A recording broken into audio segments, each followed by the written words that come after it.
मित्रों, आज हम हरिवंश पुराण का दूसरा अध्याय आपको सुना रहे हैं। आपको तो पता ही है हरिवंश पुराण श्रवण करने से क्या लाभ होता है।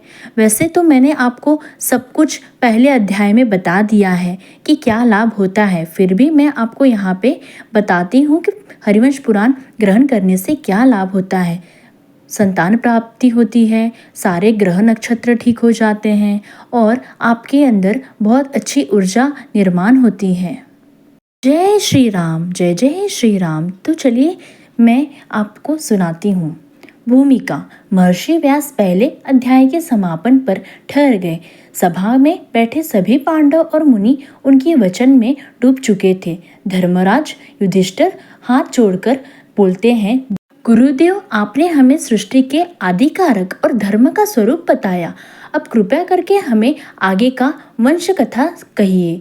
मुझे विशेष रूप से जानना है कि मनुष्य का आरंभ कैसे हुआ, चंद्रवंश और यदुवंश की उत्पत्ति कैसे हुई और अंत हमारी प्रिय श्री कृष्ण का जन्म कैसे हुआ। महर्षि व्यास ने मुस्कुराया और कहा, वत्स, अब सुनो वह कथा जो हरिवंश पुराण का हृदय है। यह कथा तुम्हें धर्म, इतिहास और भगवान की महिमा का बोध कराएगी। मनु और शतरूपा की कथा। व्यास जी ने कहा, ब्रह्मा जी ने जब सृष्टि निर्माण करने का आरंभ किया तो उन्होंने सबसे पहले एक पुरुष और एक स्त्री उत्पन्न की। पुरुष का नाम रखा गया स्वयंभू मनु और स्त्री का नाम रखा गया शतरूपा। ये दोनों प्रजापति कहलाए। इन्हीं से आगे समस्त मानव समाज का विकास हुआ। मनु धर्मप्रिय सत्यशील थे। वे सदा भगवान विष्णु की आराधना करते थे। शतरूपा भी पतिव्रता और धर्मनिष्ठा से अद्वितीय थी। मनु और शतरूपा से 2 पुत्र हुए और 2 पुत्रियां उत्पन्न हुई। पुत्रों का नाम था उत्तानपाद और प्रियव्रत और पुत्रियों का नाम था अनुकुति और प्रस्तुति। इनसे आगे अनेक वंश फैले। उत्तानपाद के पुत्र ध्रुव, जिनकी भक्ति कथा समस्त जगत में प्रसिद्ध है। प्रियव्रत से भी अनेक वंश हुए। अकुति का विवाह रुचि प्रजापति से हुआ और उनसे यज्ञ नामक पुत्र प्राप्त हुआ, जो स्वयं भगवान विष्णु के अंशावतार थे। इस तरह मानव समाज का विकास प्रारंभ हुआ। मनु की तपस्या और भगवान की कृपा। एक समय मनु ने कठोर तपस्या की। वे अनेक वर्ष तक केवल भगवान का ध्यान करते रहे। तब भगवान विष्णु उनके सामने प्रकट हुए और बोले, हे मनु, तुम धर्मात्मा हो। तुम्हें धर्म की मर्यादा स्थापित करनी है। तुम्हारे वंश से महान महान राजाओं का जन्म होगा। उनमें से कुछ भगवान के अवतार की लीलाओं के कारक अमर हो जाएंगे। मनु ने प्रणाम किया और आशीर्वाद प्राप्त किया। इस प्रकार मुनि के वंश में धर्म और भक्ति की नींव पड़ी।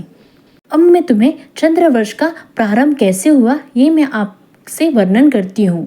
व्यास जी आगे बोले, अब सुनो चंद्रवंश की कथा, जो हरिवंश पुराण का मुख्य भाग है। ब्रह्मा के मन से अत्रिय ऋषि उत्पन्न हुए। उनकी पत्नी अनसुईया जो पतिव्रता थी। अनसुईया की तपस्या से चंद्रमा का जन्म हुआ। चंद्रमा तेजस्वी, सुंदर और कला प्रेमी थे।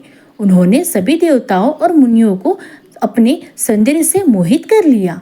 ब्रह्मा ने उन्हें आकाश में स्थापित कर दिया और समय नापने का कार्य सौंपा। वे रात को अलौकिक करने लगे। चंद्रमा का विवाह दक्ष प्रजापति की कन्या रोहिणी और अन्य बहनों से हुआ। रोहिणी से उनके पुत्र हुए वृष, भद्र और अन्य।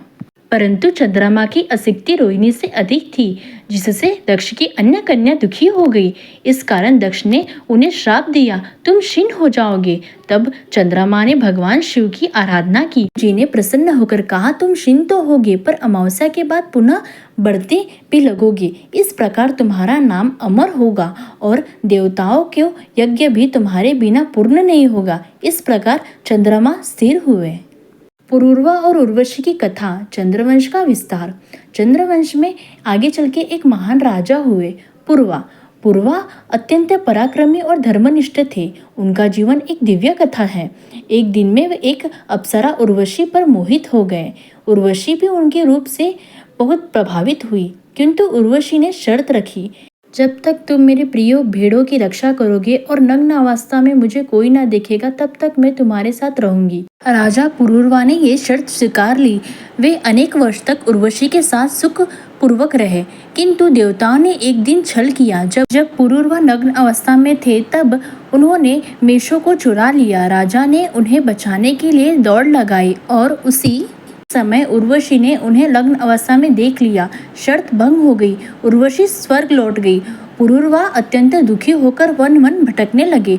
उन्होंने उर्वशी से पुनः मिलने की याचना की। उर्वशी ने कहा, अब मैं तेरे साथ नहीं रह सकती, किंतु हमारा संयोग व्यर्थ नहीं होगा। मैं तेरे पुत्र उत्पन्न करूंगी। उर्वशी ने पुरूरवा को 6 पुत्र दिया। इन्हीं से चंद्रवंश का विस्तार हुआ। और युद्धवंश। पुरूरवा के वंश में आगे अनेक महान राजा हुए। उन्हीं में से एक थे यदु। यदु महान पराक्रमी, उदार और दानी थे। उनके वंश को यदुवंश कहा गया। इसी यदुवंश में आगे चलकर भगवान श्री कृष्ण का अवतार हुआ। यदु के पुत्र हुए सहस्त्रजित, कोष्टु आदि। कोष्टु से आगे वंश चला और उनमें से महान राजाओं की श्रृंखला बनी। यह यदुवंश का वर्णन हरिवंश पुराण में विस्तार से आगे आता है। दक्ष का यज्ञ और चंद्रवंश। चंद्रवंश की कथा में दक्ष प्रजापति का प्रसंग भी आता है। दक्ष ने एक विशाल यज्ञ किया, जिसमें उन्होंने अपने जमाता महादेव को आमंत्रित नहीं किया। इसी से उनकी पुत्री सती ने अपने पति का अपमान सहन न कर पाई और यज्ञ कुंड में स्वयं को समर्पित कर दिया। तब शिव जी ने वीरभद्र को उत्पन्न किया, जिससे यज्ञ को विध्वंस कर दिया। इस घटना का प्रारंभ चंद्रवंश पर भी पड़ा, क्योंकि दक्ष की कन्या चंद्रमा की पत्नियां थी। यही कारण था कि चंद्रवंश की कथा में शिव और दक्ष संबंध गहराई से जुड़ा है। का वातावरण। जब व्यास जी ये कथा सुना रहे थे, तब सभा में सभी लोग ध्यान से सुन रहे थे। भीम ने उत्साह से कहा, गुरुदेव, यह चंद्रवंश तो अद्भुत है। इसमें कितने महान कथाएं हैं। फिर अर्जुन ने गंभीर स्वर में कहा, और इस वंश में जन्म लेकर भगवान श्री कृष्ण ने हमें मार्गदर्शन दिया। यह सोचकर मेरा हृदय आनंद से भर जाता है। सहदेव ने कहा, कितना अद्भुत है कि मनु से प्रारंभ हुई वंश कथा देवताओं और अप्सराओं के सहयोग से निरंतर आगे बढ़ती रही और अत्यंत भगवान श्री कृष्ण तक पहुंची। सभा में सभी लोग भगवान का नाम जपने लगे। सीताराम। दार्शनिक भाव। कथा के बीच छिपा हुआ संदेश। व्यास जी बोलते हैं, हे राजन, इस कथा से यह स्पष्ट होता है कि संसार का विस्तार ईश्वर की लीला है। धर्म, सत्य और तप से ही वंश की महानता बढ़ती है। चंद्रमा का क्षीण और वृद्धि होना जीवन का प्रतीक है। दुख और सुख आते जाते रहते हैं, पर जीवन का धारा निरंतर चलती रहती है। यदु और यदुवंश का महत्व इसलिए है कि भगवान ने उसी वंश को चुना। जब अधर्म बढ़ा, तब उसी वंश में जन्म लेना उन्होंने धर्म की पुनः स्थापना की। समापन। व्यास जी ने अध्याय का समापन करते हुए कहा, हे युधिष्ठिर, इस प्रकार मनु और शतरूपा से मानव का वंश आरंभ हुआ। अति और अनसुईया से चंद्रमा उत्पन्न हुए। चंद्रमा से पुरूरवा, उससे यदु और यदुवंश चला। वही वंश है जिसमें भगवान श्री कृष्ण ने अवतार लिया। इस कथा का श्रवण करने से मनुष्य को दीर्घायु, संतान सुख, धन और अत्यंत मोक्ष की प्राप्ति होती है। अब अगले अध्याय में मैं तुम्हें यदुवंश का विस्तार में कथा सुनाऊंगा। सभा में शांति छा गई। सबके मुख पर भक्ति और आश्चर्य का भाव था। धर्मराज ने हाथ जोड़कर प्रणाम किया और बोले, गुरुदेव, यह कथा हमारे जीवन का सबसे बड़ा धन है। हमें अगला भाग सुनने की और भी अधिक उत्कंठा है।